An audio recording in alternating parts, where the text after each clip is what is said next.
Welcome to CSE 103. This is our Creation Science Evangelism class, so we've already covered much of my videotape seminar on creation, evolution, dinosaurs in the Bible. I taught school 15 years. I don't think I ever taught a class sitting down. This will be my first. You're going to need to sit down for this one. If you're watching this on videotape, this will be very politically incorrect. We're going to cover how the theory of evolution ties in with communism, Marxism, Nazism, racism, the New World Order coming soon to a city near you. We will discuss some things that I'm sure some people will get upset about. Feel free to call me. I try to document everything I say. I have read mountains of books on this topic. So this ought to be very interesting on what's coming soon. People are nervous. What's going on in the world? You know, it seems like there's a race toward a one world government. Well, the Bible predicted this would happen 2,000 years ago, and it's happening. We are seeing it now. What we're going to try to cover in this class is what's going on, give you a little historical perspective, and then tell you what you should do about it. Yes, we have a new world order coming. It's going to be evil. It's going to be wicked. Christians are going to be persecuted and killed. It's coming. What should we do about it? You folks in the military are going to be required to do things that you shouldn't do. What's your decision going to be? So, let's get started here. Evolution, Satan's religion to destroy humanity. During the Civil War, a fellow decided he did not want to get involved in the war. The battlefield was moving his way, the battle was, and so he didn't want to get involved. So the guy put on a Yankee coat and rebel pants and decided, now nobody will bother me. They'll think, you know, I'm on both sides. Well, after the war, after the battle, he was found dead with his Yankee coat full of rebel bullets and his rebel pants full of Yankee bullets. You better get on one side or the other, because somebody's going to lose, right? So, we're going to try to give you the big picture here. About 6,000 years ago, 4,000 BC roughly, God created everything in 6 days. That means He owns it. He's the boss. He's the master. Within the first few hundred years, Satan fell from heaven, apparently. The only reason we say within 100 years is because Adam was 130 when Seth was born. That's the first really date we have to go by. Before that, they had Cain and Abel. No dates are given. Before that, they were kicked out of the garden. And they were kicked out of the garden because Lucifer had deceived them, you know, and talked them into eating the fruit and all that stuff. Actually, he deceived Eve. Adam purposely ate the fruit to save his wife. The Bible tells us that in 1 Timothy. So, Lucifer probably fell from heaven about 100 years after the creation. We know he hadn't fallen during the first week or after the first week, because if you look at Genesis 1:31, at the end of chapter 1, God looked at everything, said it's very good. It was not very good if Satan had fallen from heaven and is running around as a bad guy. Plus, there'd be no possible way God could say, Adam, you have dominion over the earth, if Lucifer already had dominion over the earth. You know?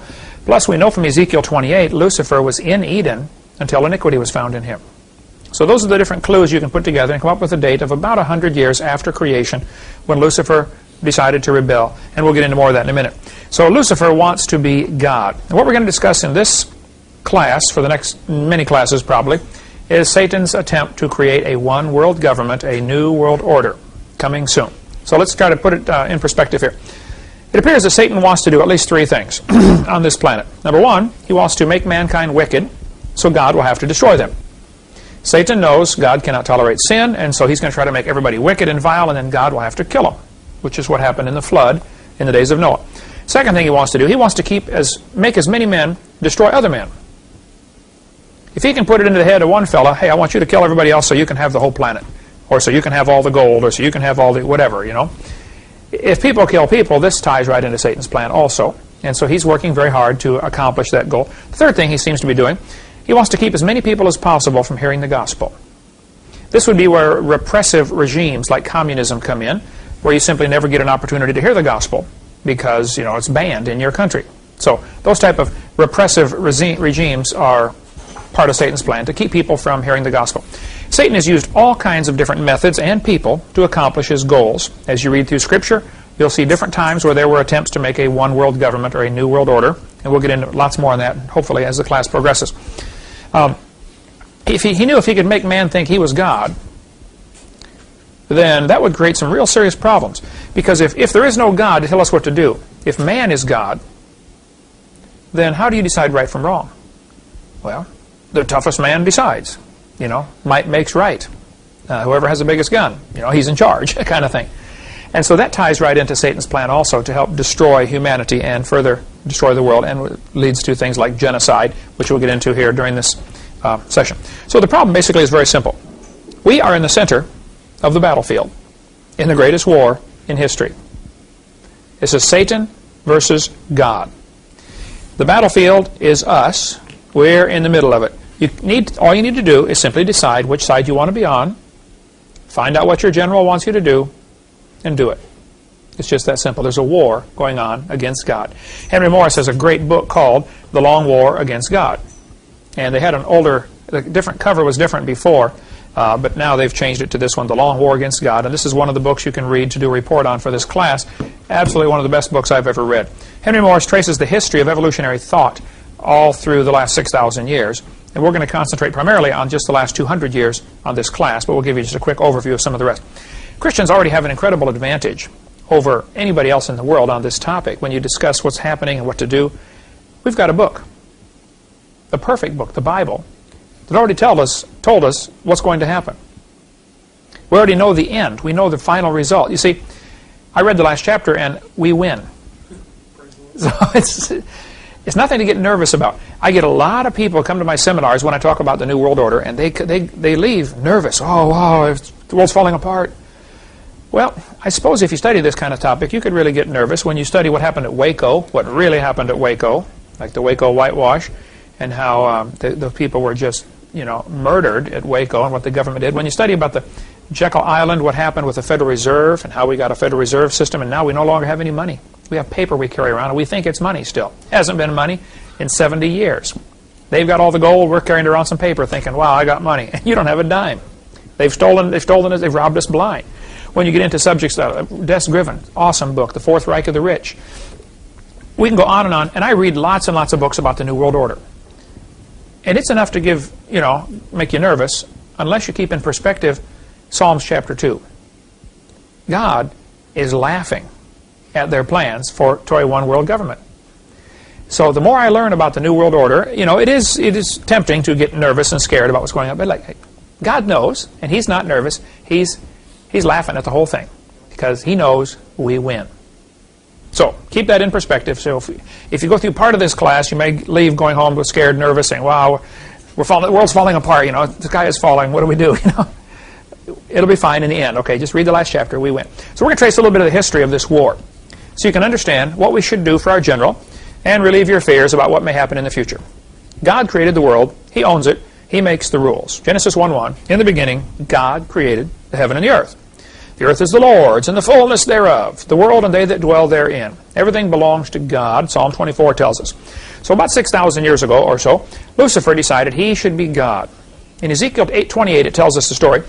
Thou, talking about Lucifer, was perfect in thy ways from the day that thou wast created, till iniquity was found in thee. I don't claim to understand everything that happened here, how Satan rebelled, or what exactly happened in heaven. But it appears that Satan rebelled first, decided he wanted to be God, apparently. His heart was lifted up. The Bible says in Ezekiel 28:17, the heart was lifted up because of thy beauty. Thou hast corrupted thy wisdom by reason of thy brightness. I will cast thee down to the ground. I will lay thee before kings, that they may behold thee. How art thou fallen from heaven, O Lucifer, son of the morning? How art thou cut down to the ground, which didst weaken the nations? For thou hast said in thine heart, I will ascend into heaven. I will exalt my throne above the stars of God. I will sit upon the mount of the congregation in the sides of the north. I will ascend above the heights of the clouds. I will be like the Most High. This is the best glimpse we have from Scripture of what's going on in the mind of Satan. 5 times he said, I will. He's exerting his will. He wants to be God, according to the book of Ezekiel. The next verse tells us, though, yet thou shalt be brought down to hell, to the sides of the pit. He's going to lose. They that see thee shall narrowly look upon thee and consider thee, saying, is this the man that made the earth to tremble, that did shake kingdoms? Whenever I read this verse, I think about the Wizard of Oz. You know the movie Wizard of Oz, and everybody is scared stiff of the Oz, you know, and they go in there and you see this huge face and the flames coming out, you know, and the cowardly lion, and they all take off running, you know, and dive through the window and the whole thing. At the end of the movie, you find out Oz is nothing but a little bitty guy behind the curtain pulling some levers.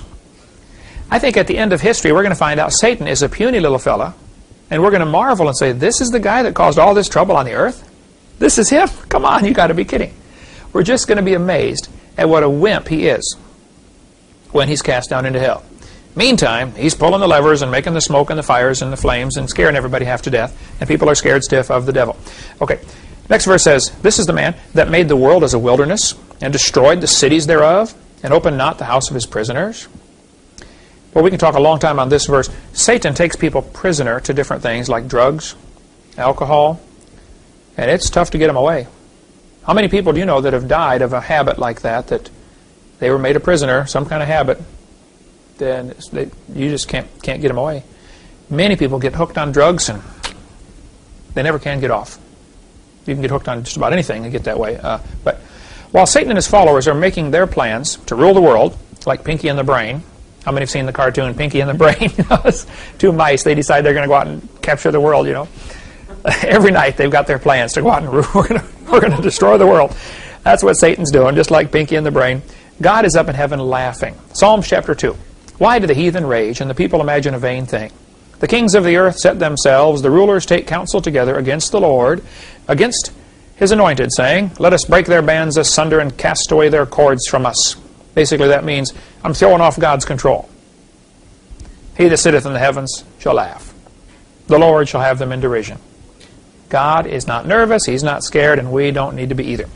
It started on earth. I'm not sure of all the details of how it happened in heaven, but apparently Lucifer fell from heaven, tried to rebel against God in heaven. He then was cast down to the earth. But he still has access to heaven. He goes back and forth. Job tells us that, Job chapter 1 and chapter 2. But while on earth, the first thing he did was go to Eve. I think that's interesting. He went to Eve, not Adam. Eve is the only one that did not see God create anything. God made Adam, then he put him in the garden, and then God made trees to grow in front of Adam. Now the rest of the world was already full of trees from day 3. But here God is making some more trees in chapter 2. God also made one more of each of the animals in chapter 2. Some people say there's 2 different accounts and they contradict chapter 1 and chapter 2. That is not true. We'll get into more of that on video number 7 of our series, our regular normal creation series, but it'll probably be 2 years. This class is going to take a while, I'm afraid, before we get to that. But there's no contradiction. God made one more of each animal and some more of each of the plants so that Adam could name them and so that Adam could see that God indeed is the one who's doing the creating. If God had made Adam last, Lucifer could walk up and say, hey, Adam, how do you like my garden I made here? How would Adam know? The fact is, Adam knew because he saw God make some stuff. Now, Eve never did that. Satan came to Eve and tricked her, and then she sinned, disobeyed God. She says, hey, Adam, you want some of this? Whatever it was, fruit, apple, banana, we don't know. Everybody says apple, but the Bible does not say that. Okay. And Adam looked at it and said, oh, you numbskull, look what you did. Now we're in trouble. He knew God was going to have to punish his wife. Going to have to kill her. He knew he loved his wife. The only way to save his wife was for him to become sin like her. And now whatever God does, you got to do it to both of us. So he voluntarily took of the fruit, ate it, knowing full well what he was doing. 1 Timothy tells us that. And he became sin to save his wife, just like Christ voluntarily became sin to save us on the cross.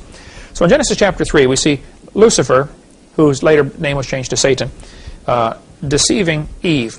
Now I need to point out, some of the groups today are teaching that Lucifer is the good God and Jehovah is the bad God.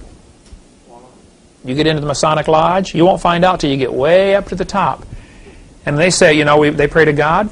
You won't find out till you get to, and you may never find out. If they don't think you can handle the information, you'll never be exposed to the fact that Lucifer is God in the Masonic religion. So they'll say, oh, we believe in God. Sure. You believe God answers prayer? Sure we do. And the whole time they're talking about Lucifer.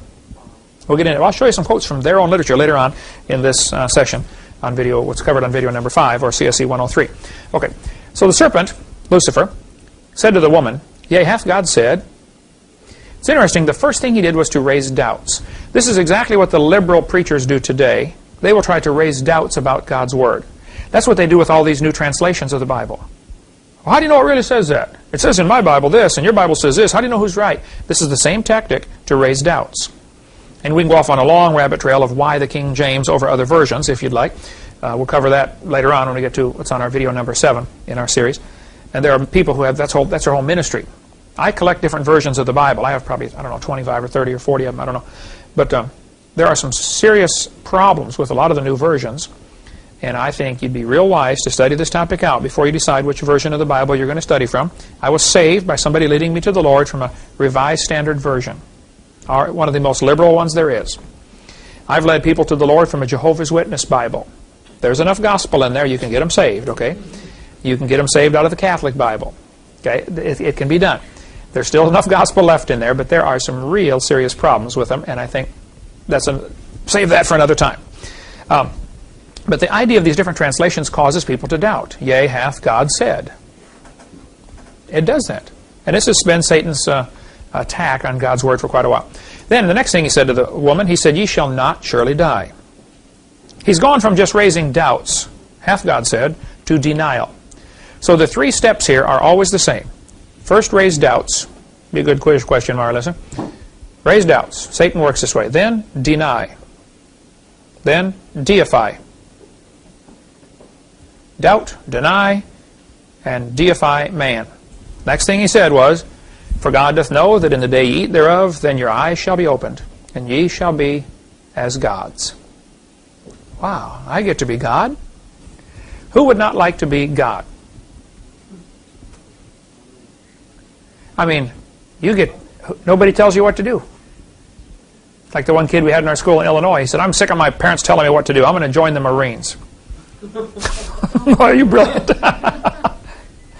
The idea of, everybody would like that, I would think, nobody tells me what to do. I'm God of the universe, and so sure enough, that's what the lie was here. He said, ye shall be as gods. Look at the next part, though. Knowing good and evil. What Satan always promises is extra knowledge. You get to know something that nobody else knows. That's what all the secret lodges do. You come to the meeting, you learn something, you hold your hand and you shake hands, you put the second finger right here, grab the second knuckle, and you stand like this, and you go like this when you're in distress, and the judge, if he's a Mason, has to help you. And they got all these secret signs and symbols. We'll get into more of that later. But the idea is, they think, I know something the average person doesn't know. I have knowledge, you don't. I'm smart, you're dumb. I get this in debates all the time when I debate against professors who believe in evolution. And very frequently they will say something and I'll have to translate it for the audience. They'll say, well, the average person doesn't understand how technical this topic is. So I'll say, folks, what he means is, he's smart and you're dumb. How many times have you heard me say that in debates? That's exactly what they're doing. When you see this in letters to the editor or books about evolution, the average person doesn't comprehend, but, now basically they're saying, if you don't believe in like we believe, then you're dumb. And Satan always does this. He promises, you follow me and you will have knowledge. The light. That's why he's Lucifer, the light bearer. I will bring you more knowledge, more wisdom, more light. We can go off. There's beautiful sermons been preached for years and years on that topic. How Lucifer promises more light, more knowledge. Next verse. This fellow in American Humanist said, the turning point in history will be the moment that man becomes aware that the only God of man is man himself. The humanist religion teaches man is God. We're it. There is no deity to save us, so we must save ourselves. That's in the Humanist Manifesto. 1933, the first Humanist Manifesto was written, and then the second one came out in 1973. Many famous people that if I listed the names, you would say, wow, I know that one. I know that one. John Dewey, for instance, the guy responsible for the type of education system we have today. Our modern public school system with the progressive education was John Dewey. And he was one of the signers of the Humanist Manifesto. Basically, the idea of humanism is there is no God, and so we must be God. After all, we're the highest evolved creature there is, so we're probably it. And that's the idea behind humanism. So, getting Eve to believe she was God was the beginning of a strategy that Satan would use for the next 6,000 years. This whole idea that man gets to decide right from wrong. Tell me, what is the basis of a democracy? man's opinion. The majority decides right from wrong. So when they get together in Congress or in the Senate and they're voting on a law, some people say you can't legislate morality. That's all Congress does all day long. Every law legislates morality. There's no such thing as a law that doesn't legislate morality. You're telling somebody else what to do.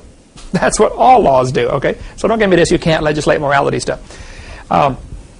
The idea that man decides right from wrong is flawed from the start.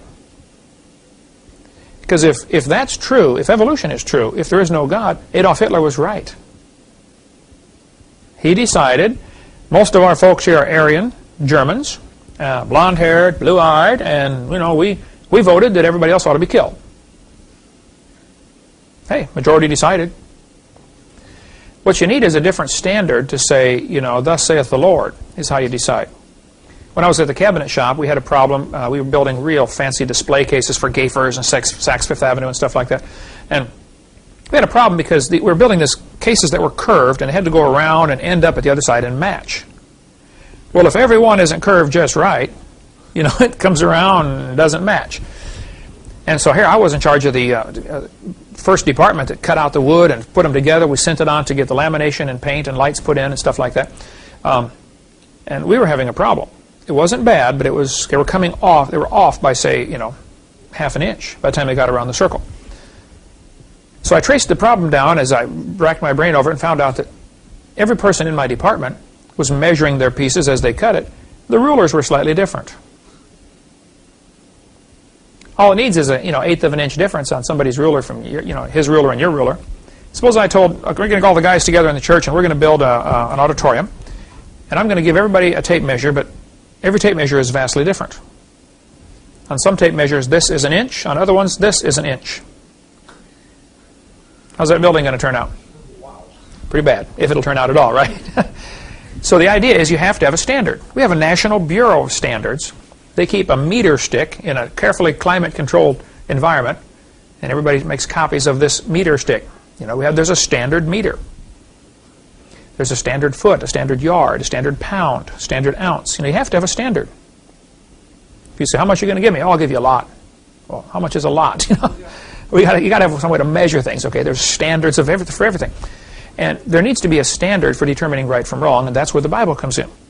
But see, what evolution does, it takes away the Bible. Therefore, there is no more a standard. There's no longer a standard to decide right from wrong, so the majority of the people get together and vote on what they think is right and wrong. So if they vote, you think abortion's okay? Who thinks abortion's okay? Okay, majority rules. Oh, wait a minute. That's why democracies are so dangerous. They never can last. They will always become a dictatorship. And I get real nervous when I hear leaders in our country saying, we're going to spread democracy around the world. Maybe the dumbest thing we could do. We need to spread righteousness around the world, spread godliness, but democracy is a horrible form of government because the majority can simply vote to annihilate the minority. Now, a republic is very different. A constitutional republic is what our founding fathers gave us. We'll get into more of that later. So, scores of people have made attempts to conquer and rule the world down through history. He wanted to use this idea that man can be God, and of course, whoever's in charge is God. They think they're God. Whoever has, the biggest gun or the biggest sword or the biggest club or the most people following him, he's God. Satan caused so many to be wicked in the days before the flood that God destroyed the world with a flood. God always has his faithful few, though, that disrupt Satan's plans. Here's what happened. God created the world. Satan became proud of his beauty, decided man should worship him. Satan rebelled against God, and he was cursed. And then God said, someday some seed of the woman is going to bruise your head. That's the first prophecy of the coming Messiah, Genesis 3:15, and there's been a war going on ever since. Here's the prophecy right here. In verse 14, the Lord God said unto the serpent, Satan, because thou hast done this, thou art cursed above all cattle and above every beast of the field. Upon thy belly shalt thou go, and dust shalt thou eat all the days of thy life. And I will put enmity between thee and the woman, between thy seed and her seed. It shall bruise thy head, and thou shalt bruise his heel. Most Bible scholars interpret this bruising the heel as Christ dying on the cross. A bruise to the heel hurts, but it's seldom fatal. You ever get a stone bruise by stepping on a rock and you limp around for days afterwards? But it's not fatal. Not many die from a bruise to the heel. A bruise to the head can be fatal. So most people, have, for all of history, have interpreted this passage as Satan's going to be able to bruise the Christ at the cross. He's going to hurt him, but he came back from the dead. And now that seed of the woman is going to bruise his head. Not over yet. And the idea of Satan knows, you know, some seed of the woman is going to bruise my head, crush my head. Somebody's going to do me in. So he decided to kill every human being on the planet. He wants to utterly destroy humanity any way he can. Just like when Herod wanted to kill baby Jesus in Bethlehem. He's only after one kid, but he killed them all. Now, Jewish tradition tells us about 22 babies were killed in Bethlehem. Bethlehem's a small town. You know, there weren't a lot of kids under 2 years old. It wasn't like he killed thousands of people. And Herod later did get called in for that and got in trouble. There's a great book called the Archko volume that deals with that, about some of the archaeological findings. Have you got to read any of that yet, Eric? That is awesome. I read you the passage about the Christmas, didn't I? That whole thing is about the arch. Anyway, we won't go off track here. So, just like Herod tried to kill all of the kids, he killed them all just to be sure to get the right one. Satan has decided he's going to kill every human being on the planet to try to, be sure he gets the right one, to thwart or upset God's plans. Satan decided to destroy every seed of the woman to save his own skin. He knew God could not tolerate sin. So he worked hard to make man sin, so God would have to destroy his own creation, make them corrupt if possible. Genesis 6:5. God saw the wickedness of man was great in the earth, and that every imagination of the thoughts of his heart was only evil continually. And it repented the Lord that he had made man on the earth, and it grieved him at his heart. And the Lord said, I will destroy man, whom I have created, from the face of the earth, both man and beast, and the creeping thing, and the fowls of the air, for it repenteth me that I have made them. But Noah found grace in the eyes of the Lord. Lord always has somebody. Remember when the prophet thought he was the only one alive that was serving God? He ran away, from Jezebel, and ran for about 100 miles, I believe, and finally stopped under a juniper tree, and he's feeling bad, feeling sorry for himself. And the Lord said, hey, Elijah, I've got 7,000 that have not bowed the knee. You're not the only one. And about the time you feel like I'm the only one that loves God, there's a lot of people out there that love God. I'm an independent, temperamental, fundamental, right-wing, radical Baptist, but I'll be the first one to say there are some Lutherans that love God, and some Methodists, and some Presbyterians, and there are all kinds of denominations where there are folks that really, really love God and are really going to heaven. Now they have to join the Baptist church when they get there, but they do get to go. They do get to go to heaven. So, after the flood, Satan got right back to work corrupting people. It didn't take him but 100 years or so, and Nimrod comes along and decides, hey, God said spread out, take over the world. No, we're staying right here. I'm going to lead my kingdom. And he built the Tower of Babel, to get a new world order. Lots of folks have tried this. Tower of Babel, shortly after the flood. Now, the Bible, it doesn't tell us when, okay? You can get a few clues together and say probably within the first 200 or 300 years is when the Tower of Babel incident took place. Some people have speculated that when the Bible says in the days of Peleg, the earth was divided, that's talking about divided by languages. Some people think in the days of Peleg, the earth was divided as in they decided, hey, there's so many folks, we better survey the property and see who gets what. Divide the land up. This is your part, this is my part. Let's put up a few fences here, or put some borders up, okay? Some people think the continents moved. I don't buy that for a second, because if you move a continent 6 inches, it kills everybody on the world, It'd be a tidal wave, go around the world 10 times, and kill everybody. So I don't think that's possible.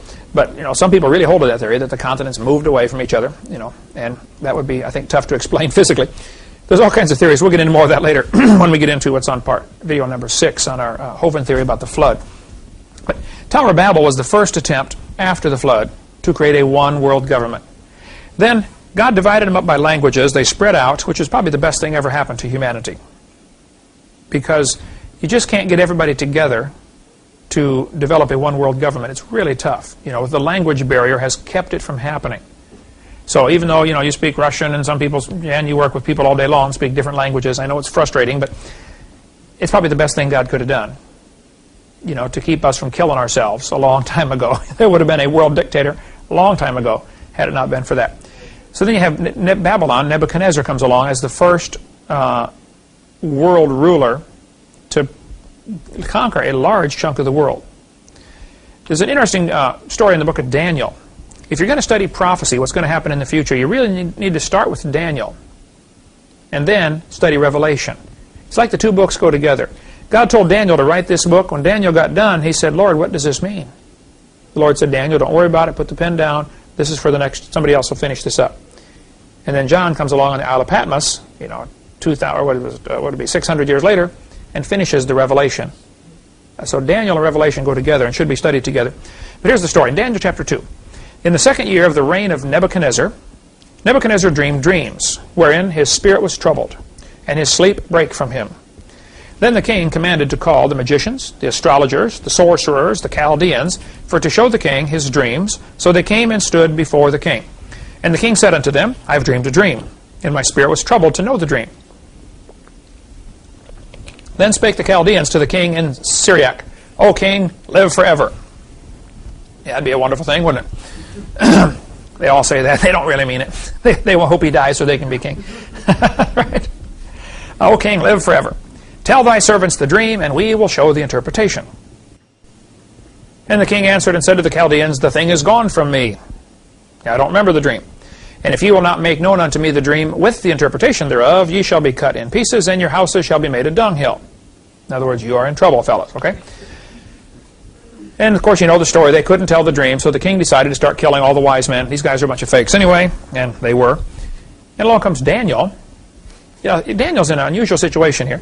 He and 7,000 of his schoolmates have been taken away from their home, taken away from their country. Probably their families were killed. Thousands and thousands were killed. They bring them to Babylon. These kids are all teenagers, 16, 17, 18 years old, roughly. They make them eunuchs. Look that up in the dictionary. They give them different clothing to wear, make them learn a new language, and subject them to slavery. I mean, you have zero authority, zero rights. I mean, what future do you have? Daniel decides, hey, I'm going to make the best of a bad situation. I'm going to try to do the best I can. Sometimes you get yourself in a situation where you say, okay, I'm here, what do I do? Let's just do the best with what we got. Other people get in a bad situation, they get falsely accused, they end up in jail, and they get bitter. Some people get better, some get bitter. Joseph in the Bible is a good example. You know, he's falsely accused by his master's wife. Here he has already been sold by his brothers to be a slave. You know, things aren't going too well for Joseph in life. Ends up in jail for 13 or 17 years. I think he was 17 when he went, and he was in for 13 years, 30 altogether.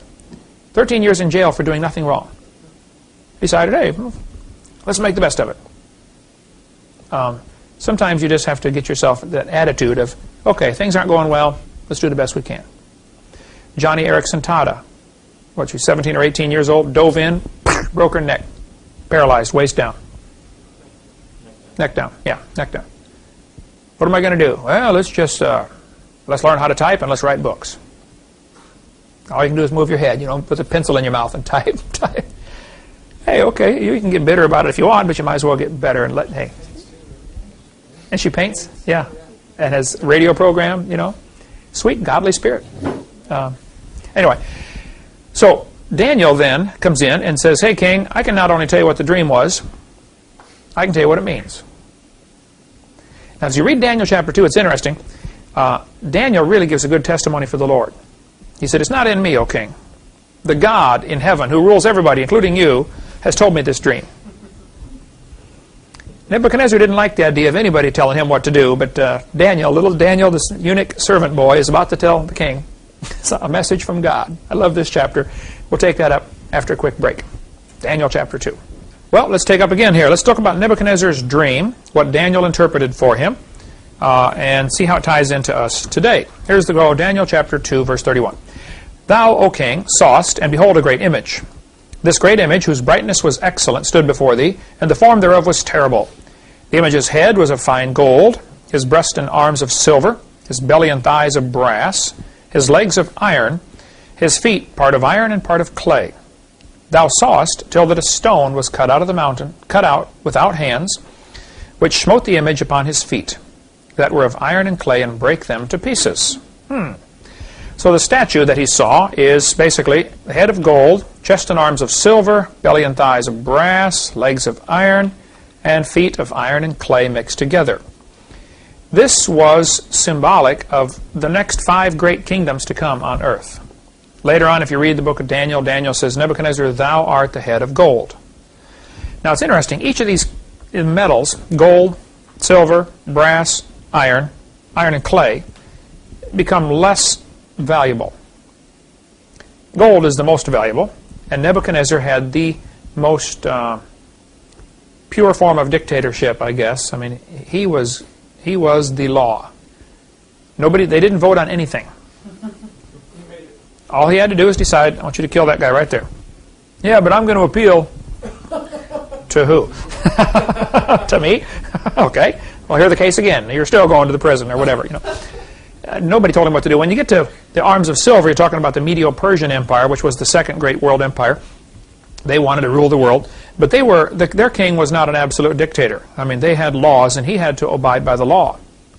And even when the king decided, he was tricked, and they were going to throw Daniel in the lion's den and all this stuff, the king was tricked and bound by his own laws. Nebuchadnezzar never would have been bound by his own laws. He just would simply change his mind. Then you get to the belly and thighs of brass. This is symbolic of the Empire of Greece, Alexander the Great, who ruled all the known world and died at age, 30 or 32, and said, oh, I wish I had more kingdoms to conquer. Nobody else to beat up. He got them all. But brass is not near as valuable as silver.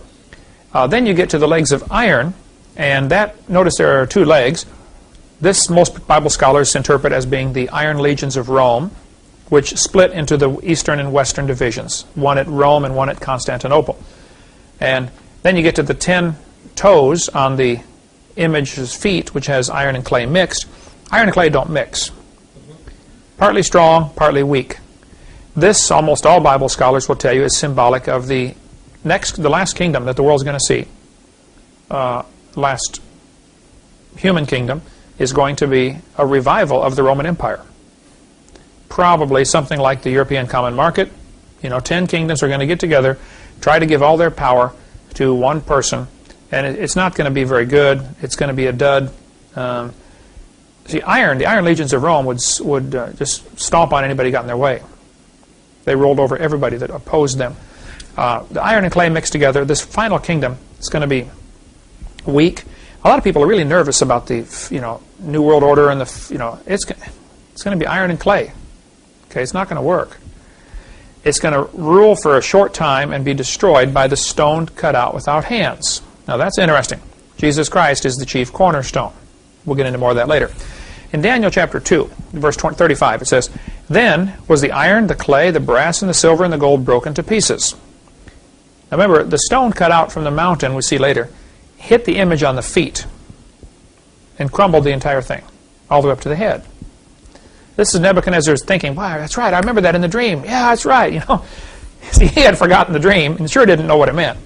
All he knew was he woke up scared, So Daniel's telling him the dream and telling him what it means. Let's keep reading here. Broken to pieces together and became like the chaff of the summer threshing floors, and the wind carried them away, that no place was found for them, and the stone that smote the image became a great mountain, which filled the whole earth. This is going to be the kingdom of Jesus Christ. And you can go off into all sorts of rabbit trails here, how some people think that the Great Pyramid is symbolic of this, and Jesus, the chief cornerstone, was never put in place on the pyramid. Jesus Christ is the chief cornerstone. We'll get into more of that later as one of the theories of what this all might be talking about. Then Daniel said, This is the dream. I like that kind of confidence, Hey, I'm just a little 17-year-old kid. I know you're King Nebuchadnezzar, but hey, this is how it is, fella. I do that in debates sometimes. I'm thinking, these guys are college professors. They've been teaching this stuff for 30 years, They're a lot smarter than I am. But look, fella, you're wrong. I'm right. Period. This is the dream. And we will tell the interpretation thereof before the king. Thou, O king, art a king of kings. For the God of heaven hath given thee a kingdom, power, and strength, and glory.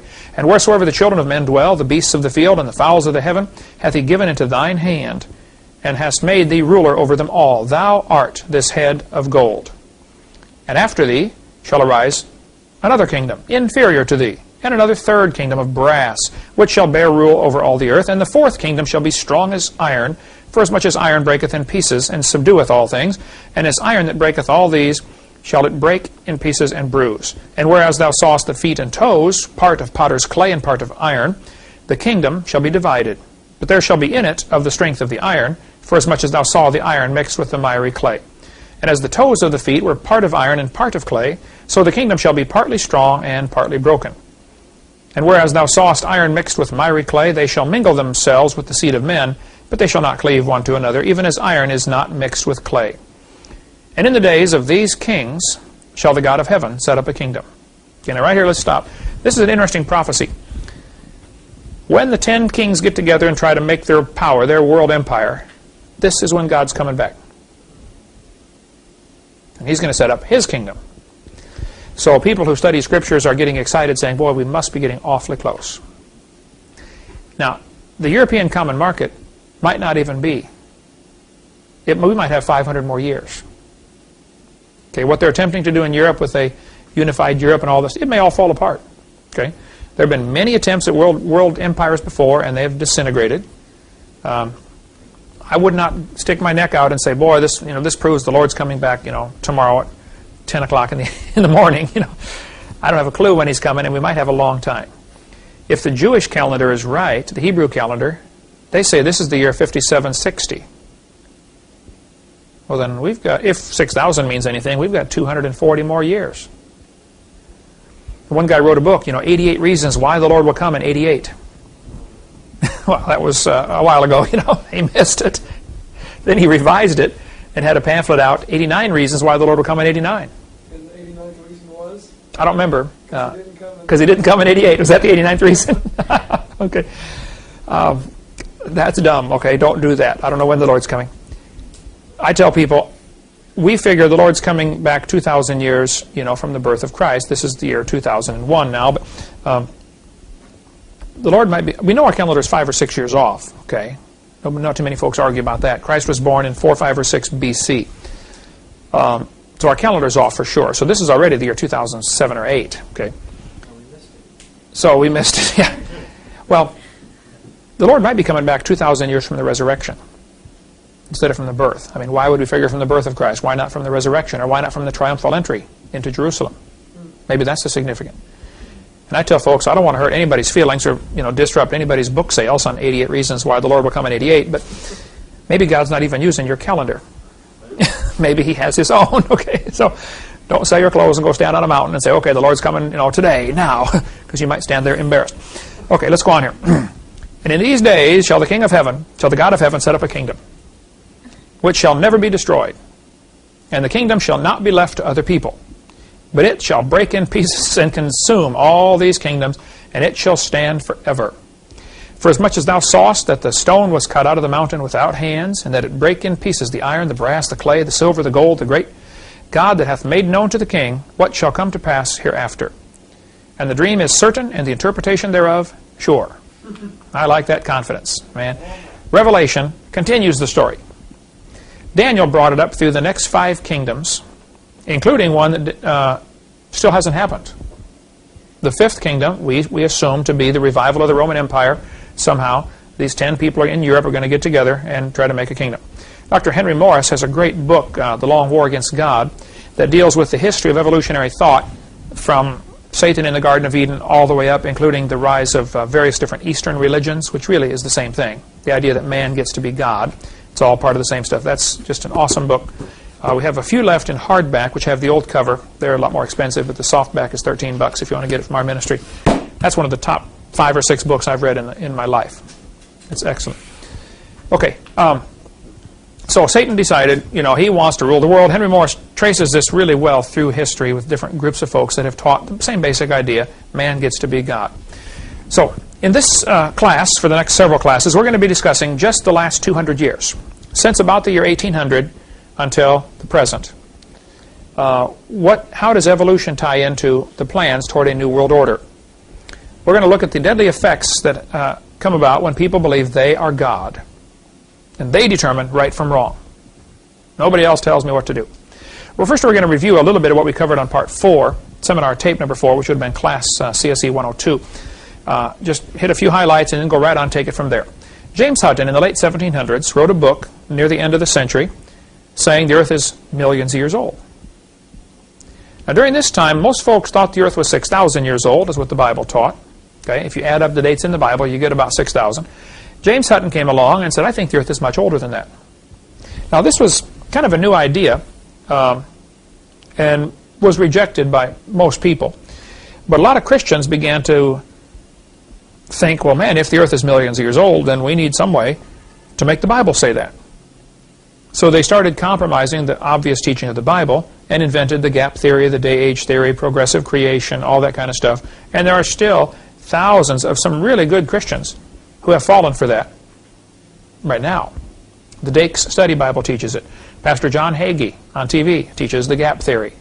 Benny Hinn teaches the gap theory. It's amazing how many folks teach this. Billy Graham believes in the gap theory.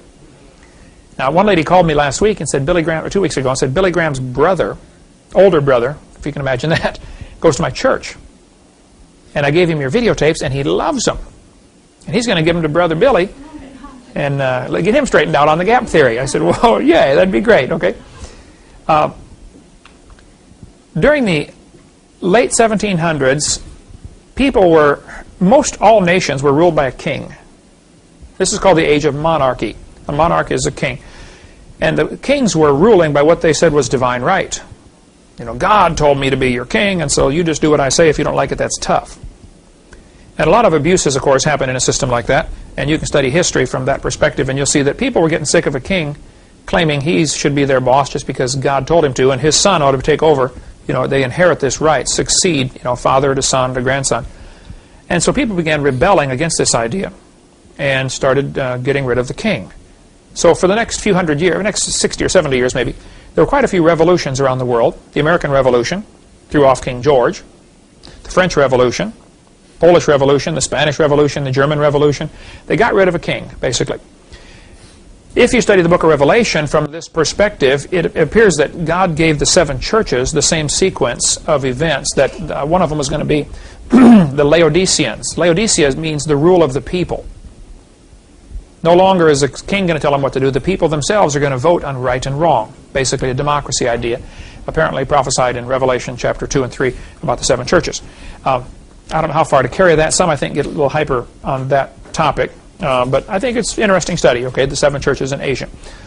Okay, so anyway, there's a time of anti-monarchy. And since the Bible says to honor the king, some people thought the Bible was an obstacle to their political objectives. And so they were looking for a way to discredit the Bible. So here we have, in the late 1700s, everybody's teaching the earth is a few thousand years old. James Hutton comes along and says, oh no, it's millions of years old. Now the Hindu religions were already teaching this. The Eastern religions were teaching the earth is infinitely old. It has, it's always been. It's eternal. James Hutton's book, though, had a very strong influence on a lawyer named Sir Charles Lyell. Charles Lyell was a lawyer from Scotland. He hated the Bible. We covered some of that later in last, CSE 102. Charles Lyell developed the geologic column. Now, other people were involved in this. A guy named Steno and Smith and Cuvier and quite a few people. Actually, a lot of Christians were involved in developing this geologic column. A lot of creationists were involved. They were old earth creationists, the Hugh Ross kind of guys, even back then. And the scientists rejected this idea at first. And the church accepted it. Some churches, liberal churches, accepted it. We'll get into more of that later about a guy named Priestley. But he developed this geologic column. And the geologic column can only be found one place in the world. Who remembers where that is? Textbooks. Can't find it anywhere else except the textbooks. F. Sherwood Taylor said, I myself have little doubt that in England it was the long-age uniformitarian geology and the theory of evolution that changed us from a Christian to a pagan nation. So England was a Christian country, sending out missionaries all over the world. In the 1700s and early 1800s, I mean, they were the Christian nation on earth. They were sending out, missionaries everywhere. And now it's, very little Christianity in England, okay? A good rip-roaring church over there will have 50 people in it. Most of them run 15 or 20. I mean, Bible-believing churches do. Very difficult. Same thing in most of the European-type countries. But Charles Lyell wrote his book in 1830. Charles Darwin graduated from Bible college in 1831. He set sail on board the Beagle to go around and collect bugs and birds. And Darwin actually argued with some of the sailors in favor of creation.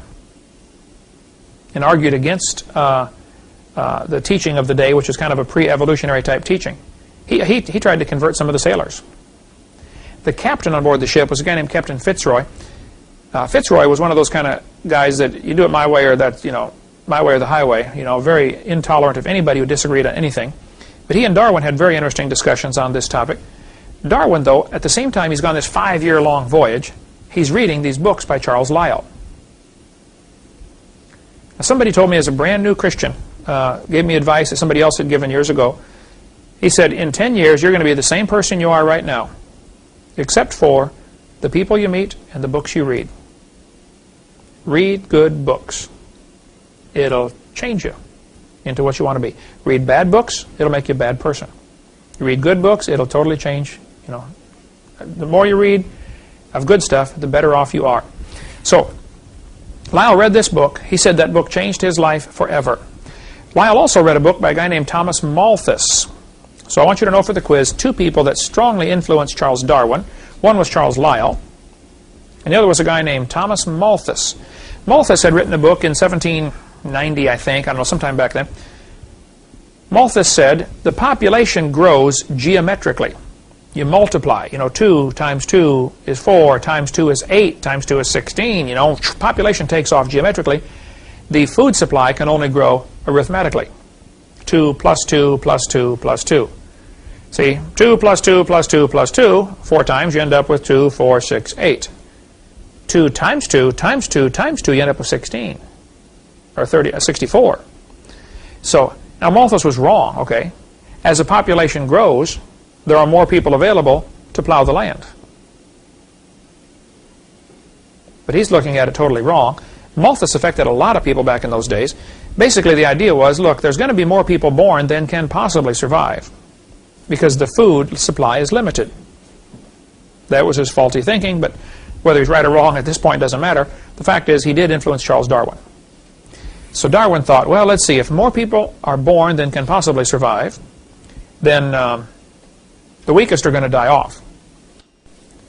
Nature is going to select the strongest to survive and the weakest to die off. Anybody seen the movie The Christmas Carol? Charles Dickens, every Christmas they play that thing. This was supposedly taking place, set in the early or mid-1800s, when evolution was a popular theory, and the teachings of Thomas Malthus was still very influential. Remember when the Scrooge was asked the question, what about this person that's going to die, And he said, well, let them die and decrease the surplus population. Remember that phrase in there? And later on, the Ghost of Christmas Present, or one of those, said, he repeated that back to him. Let them die and decrease the surplus population. Well, that is exactly what the thinking of the day was. Are there no workhouses? That's what that was. It's so classically true of that time period because of Malthus's teaching that everybody can't live. So since everybody can't live, it's best if the weak ones die. Otherwise, the whole population becomes weak.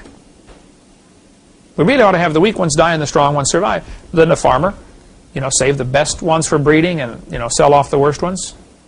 Sure. You want to develop your stock of whether it's tomatoes or apples or anything, you try to save the best.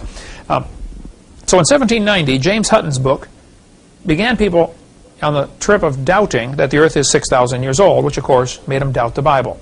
A few years later, Charles Lyell comes along, makes people take away the flood. Then along came Charlie Darwin, and he took away the Creator. Now, what we're going to study here is what happened since 1850, when it took about 10 years for evolution thinking to kind of, permeate society. But boy, what happened after that? With the rise of communism, socialism, Marxism, it all ties together. And I don't think you can possibly understand the history of the last 150 years and how it's going to affect you today until you see how evolution ties into this. Some people thought, if there is no God and man evolved, then one color of man must be superior to the rest, which is how racism comes in. Now, there's always been racism, okay? People have subjugated other folks because of their skin color. But when you think you're God, then you get to make these kind of decisions. The Bible says clearly we're all descended from one family. There's no reason to be a racist. But evolution would teach one race must be superior. Like this Harold Rafton said, do humanists believe in a supreme being? Emphatically, yes. That supreme being is man. Humanists have no knowledge of any being more supreme. American humanist, this guy said, the turning point in history will be the moment that man becomes aware that the only God of man is man himself. Yep, we're in trouble. I had a student tell me in a public school in Pennsylvania, he said he was an atheist.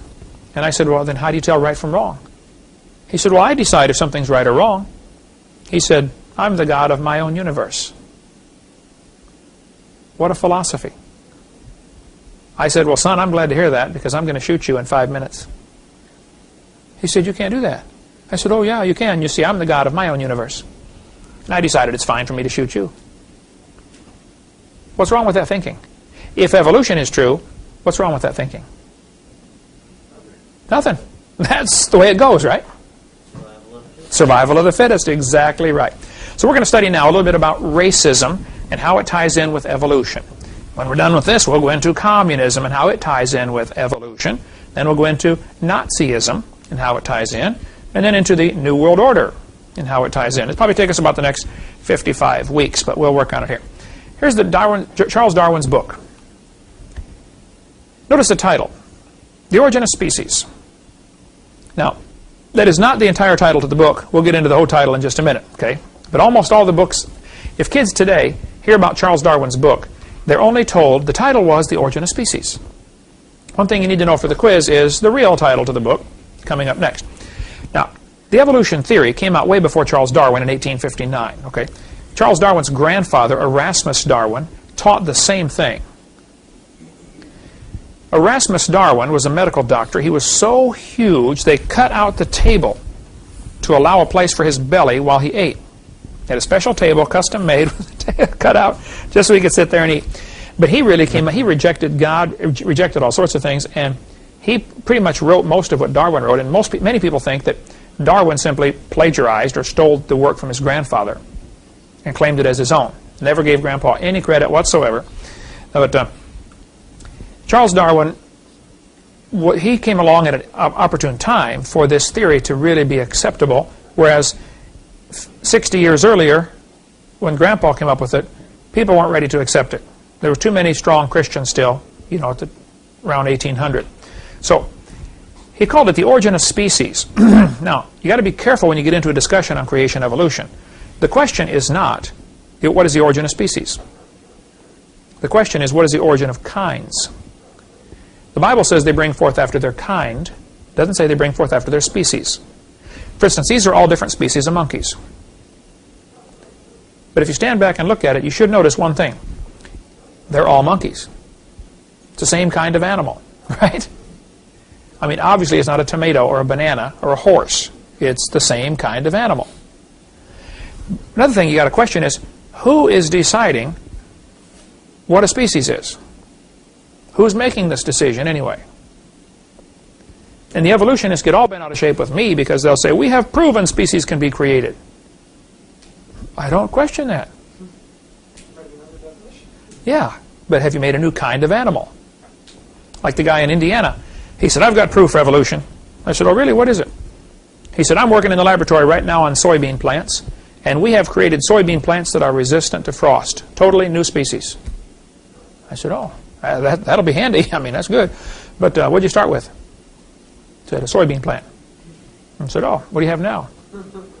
Soybean plant. I said, I'm sorry, sir. That's not a new kind, okay? So you might have decided it's a new species, and I'm proud of you, but that's not a new kind, okay? It's still a plant. Watch what this textbook does. This is Heath Biology, 91 edition. Darwin published his findings in a book titled On the Origin of Species by Means of Natural Selection. They still don't give the whole title. Now, back in the 1800s, it was very common for the title of your book to be real long. Today we try to make them, short. But they had real long titles back in those days. Here is the title from the title page of Charles Darwin's book. The Origin of Species by Means of Natural Selection, or the Preservation of Favored Races in the Struggle for Life. Who can tell me? You need to know the year this book was published, 1859, for a quiz. When did the American Civil War start? 1861. So what's going on in America in 1859? Slavery, right? So when this book comes out, those people who are for slavery, of course, are thinking, wow, here's a perfect way to justify what we're doing anyway. Darwin is proving scientifically that one race is superior to another. And of course, since I'm white, I know it's the white people. The black people, of course, thought the blacks were superior. The Chinese thought the Chinese were superior. But this book really, now this didn't create racism, okay? But this book coming out in the mid-1800s is like throwing gasoline on a fire. Racism was now justified. Favored races. By the way, back in the Old English spelling, oftentimes they put a U in. Same with the color. The word color, C-O-L-O-U-R, is proper spelling, as is C-O-L-O-R. The U is sometimes in there for, so favored races. This is not a misspelling. That's what they called it back then. You might want to read some of these books. Seven Men Who Ruled the World from the Grave, or Fourth Reich of the Rich, great book by Des Griffin, who lives in Oregon. Has written extensively about people who want to, control the world, and how that philosophies have had such a powerful impact. Charles Darwin's book was Origin of Species by Means of Natural Selection or the Preservation of Favored Races. Now, even scientists today, like 1998 Encyclopedia, will say Origin of Species was not addressed in 1859 and is still a mystery in 1998. Both the origin of life and the origin of major groups of animals remains unknown. That's quite a confession. Darwin's book was The Origin of Species, but he never did discuss the origin of species. I don't know why you called the book that, It's one of the most boring books you ever read. I've got it if you want to try to read the thing. Absolutely boring. The guy's a lousy author, a lousy scientist, lousy thinker, in my humble opinion. Okay. But the idea that there's a favored race, to me, would translate to the fact that we get to become God. You mean I'm the favored race? You mean I'm better than everybody else? Oh. Can you see how this would tie into the same equation? You get to be God. Favored race. Charles Darwin, in his book, showed his philosophy. He said, thus, from the war of nature, from famine and death, the most exalted object we are capable of conceiving, namely the production of higher animals, directly follows. Now tell me, first of all, who's a higher animal? Yeah, I mean, this idea of classifying things in an order of this one's the highest animal and this is the lower form of life. For instance, some people will say single-celled creatures like amoeba or paramecium are primitive life forms. There's no such thing as a primitive life form, okay? Actually, they're more complicated because for my body to do what it does, I have all these different systems. 50 trillion cells. So that I can eat and digest food, breathe, move around, keep the body warm, etc. Other animals do that in one cell. Yeah, that's pretty complicated. So the whole idea that there are primitive life forms and advanced life forms, that whole concept is silly. If it's alive, it's complicated. Incredibly complicated. But Darwin's philosophy was that the way you get these higher animals is through suffering, war, misfits, death, cruelty. This goes back to, reflecting what Malthus taught. Only the strongest really should survive. That's what's best for the species, okay, if the strongest survive. Darwin thought that natives were just advanced animals. Now back in 1859, we had slavery in our country. Racism was popular. It was accepted. It was still wrong, but it was happening. You bought and sold Negroes like slaves. Henry Fairfield Osborn is a name you ought to learn. He was the director or curator of the American Museum of Natural History. He was one of the guys that was going to come in and testify during the Scopes trial and give evidence for evolution.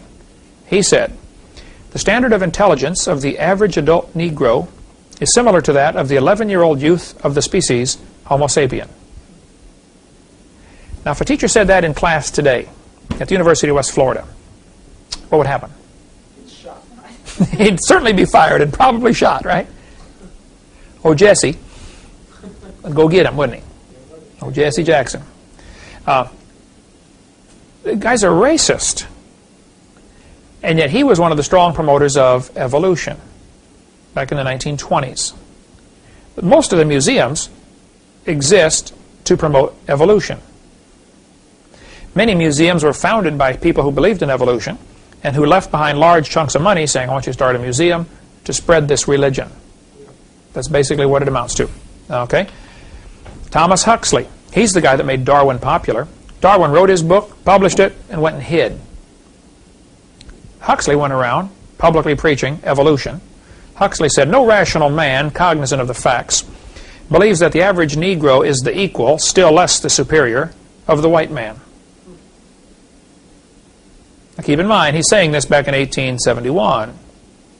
Civil War is over, slaves are freed. Did that stop racism? 1960s, we still had trouble in this country. Black people sat on the back of the bus, right? Separate bathrooms, separate schools, you know, segregation. This Priestley said, the black people of Australia, talking about the Aborigines, exactly the same race as the African Negro, cannot take in the gospel. All attempts to bring them to a knowledge of the true God have as yet failed utterly. Poor brutes in human shape, they must perish off the face of the earth like brute beasts. You ever see the movie Quigley Down Under? He hired this Quigley guy to come in and shoot Australian Aborigines because he thought they were inferior. They're just an animal. I was out soul winning one night in Longview, Texas. I had a bus route in an all-black neighborhood. For 17 years, I drove a church bus and picked up black kids and brought them to church. Had a wonderful time. Loved it, okay? Many times I'd be out there at midnight, the only white guy in the whole complex, you know. A little nervous once in a while, but hey, that really, I had a wonderful time. Loved it. I've brought thousands and thousands of black people to church and to the Lord, okay, got them saved. But I'm out there, I couldn't sleep one night, so I got up 2 in the morning, drove down to my bus route to go visiting, because there's always folks up at 2 in the morning in the black neighborhoods, you know. And this one guy was drunk. He was turning his car, thinking he's going down the road, but he drove down the railroad tracks instead. Turned too soon. He drove about 20 feet, and the rails bottomed out, you know, stopped his car, so he's stuck. And the drunk guy's out there trying to figure out, well, how come my car won't move, you know?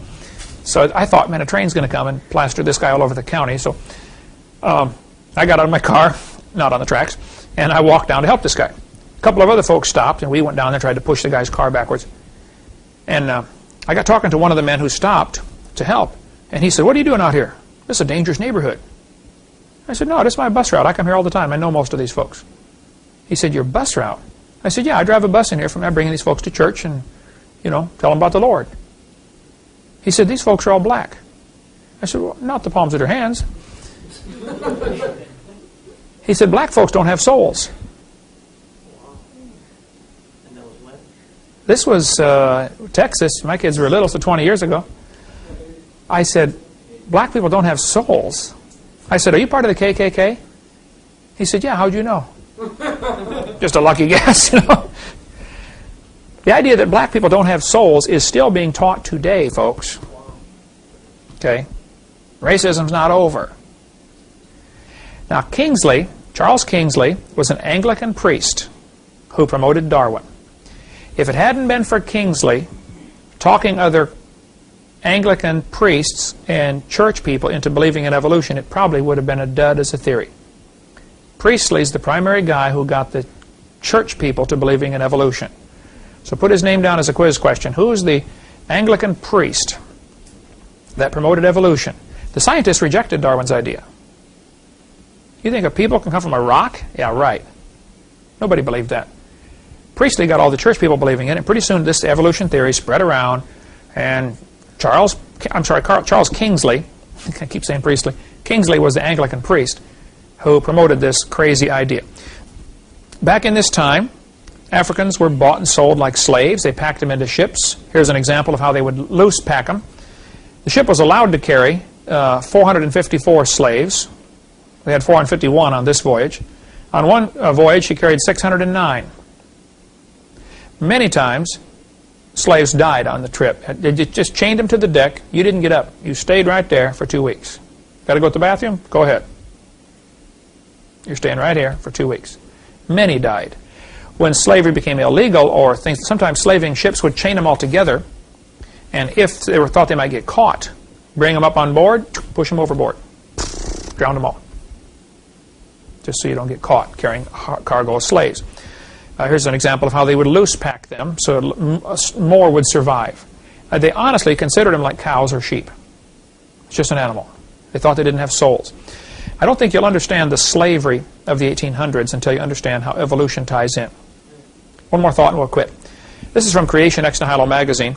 A New South Wales missionary was the horrified witness to the slaughter by mounted police of a group of dozens of Aboriginal men, women, and children.